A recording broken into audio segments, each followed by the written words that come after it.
Carolina Hurricanes are one of the hottest teams in the league and one that doesn't always get the respect they deserve. But Jared Ellis joins us right now to talk about his team, how well they're doing, and why they're playing so well. You're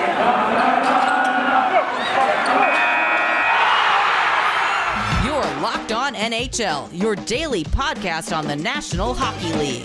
Part of the Locked On Podcast Network. Your team every day.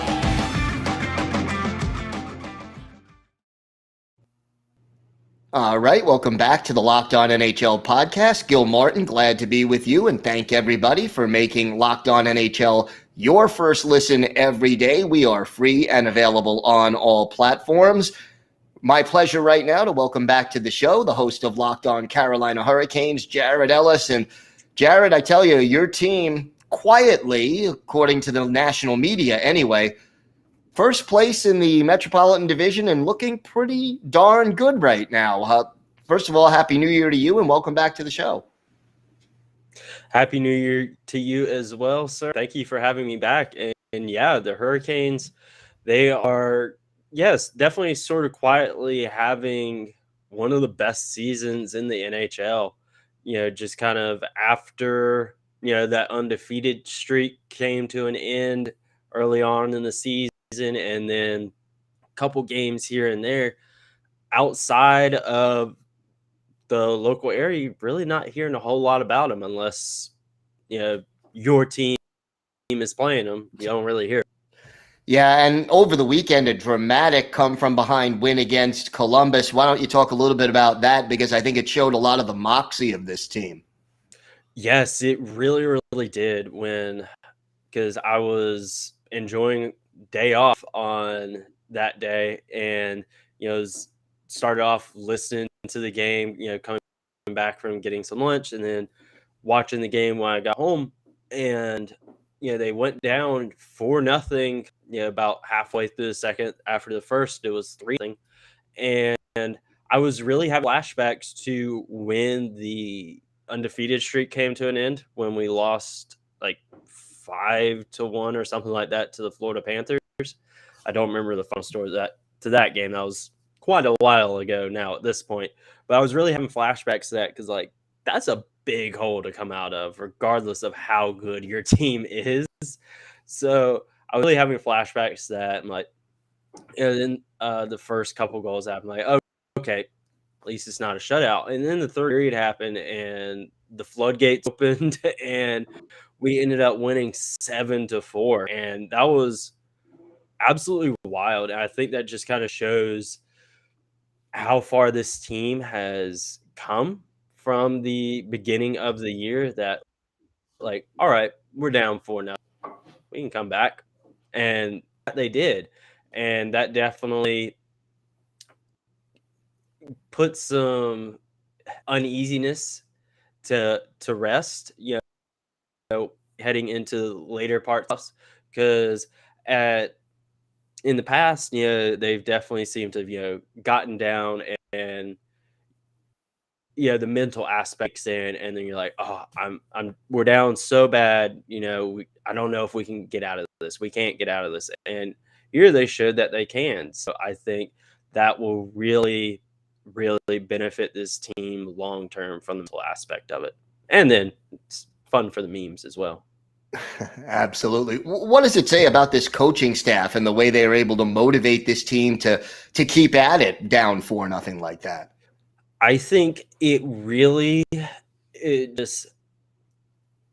I think Rod Brindamore and Tim Gleason, they have something that not all coaching staffs have. They were players, and they're damn good players as well. And they know what it's like to be in games exactly like that. You're down bad, and they know what those players are thinking in that moment. Rather than say you or I, it's one thing, for us to, coach the game, but you and I, we've never been out in the National Hockey League playing. We don't know that exact mental aspect. Coach Brindamore and Coach Gleason, they know what it's like, and they know how to get these players going. And then that's really it. They're players, coaches, and they're very much like, football coaching legend we just lost at the end of the year, John Madden. They're players, coaches. They know what to say, what to do to get their players motivated and get them out and get the job done. Got to talk about Frederick Andersen. I mean, during his other stops, he was considered a question mark in a lot of places. He is having a lights out season this year in Carolina. Talk about what you've seen from him and why he's been so effective this year.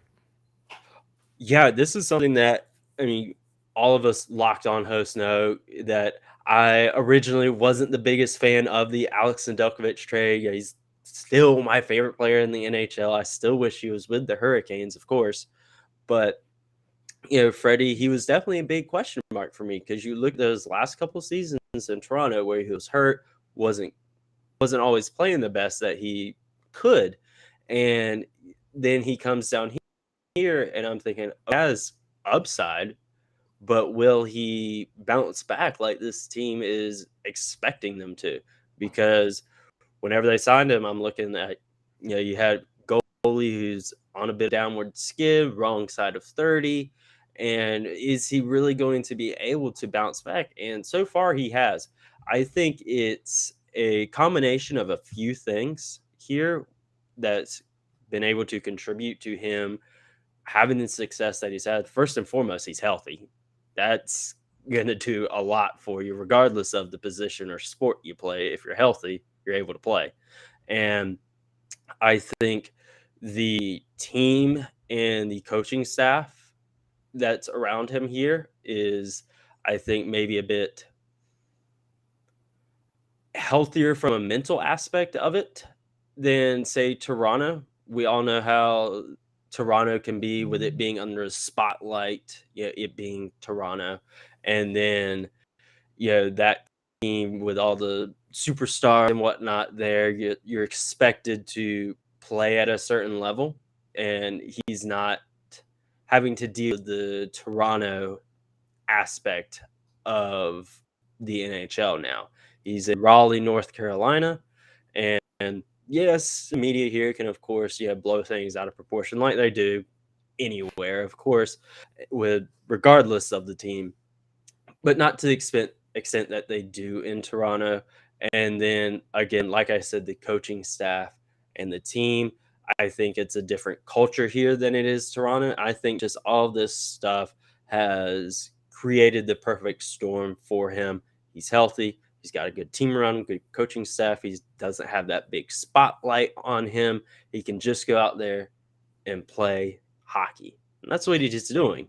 And I think that's what he's wanted to do. And now, however many years it's been since the Hurricanes really drafted him, he's playing for me. He's playing really good. Yeah, he's looking very good out there. One thing I noticed looking over the statistics and going over some of the, headlines and features, this team has a lot of balance offensively. 8 players have 7 goals or more already this season. What is it about the offense being as balanced as it is that makes this team so effective? I think it's the signings that they made of trying to add depth to the roster, because in previous years, yes, the team was very, very good, but you could look at like your fourth line and third defensive pairing. It was kind of an AHL line and pairing. Now it's an NHL line and it's a NHL defensive pairing. I think that says a lot. And then you also have guys down up in Chicago that, as we saw, they can come up at a moment's notice and go out there and produce and not just be a body out on the ice. So I think the depth has a lot to do with it. And then with some of the core guys like Sebastian Aho, Teuvo Teravainen, Andrei Svechnikov, Nino Niederreiter, those guys, especially the younger ones like Aho and Svech, having just more experience under their belt now. Whereas, when we went to the Eastern Conference Finals a few years ago, they were very young guys. Svech was a rookie then, and that's just hard to believe now. makes me feel old, but they have NHL experience under their belt, and I feel like they're a bit more confident in their abilities. They're a bit more like I said, experienced. And now with Sebastian Aho, I predicted at the start of the season that we'd see the return of all-star Sebastian Aho, and he is absolutely showing that right now. Before the Columbus game, he had like 14 points in his last 6 games or something like that. That these guys are just gaining confidence and they're starting to take that next step in their NHL careers. And the coaching staff is letting them go out there and do exactly that. Like, all right, here's the keys. Go do it. And it's working very well right now for the Hurricanes. Jared, why don't you tell our listeners and our viewers where they could find the podcast and where they could find you on social media? Yeah, you can find the podcast on all streaming platforms, whatever platform you're listening to this show on, you can find it there. You can find the show on Twitter and Instagram at LO_Hurricanes, and myself on Twitter at Jared Ellis _96. And whenever you go, do listen to the show. Don't forget to rate the show 5 stars on whatever platform you're listening on. Absolutely. Jared Ellis, always a pleasure to have you here. Thank you so much for joining us today. You're welcome. Enjoy your new year. All right. Happy and healthy.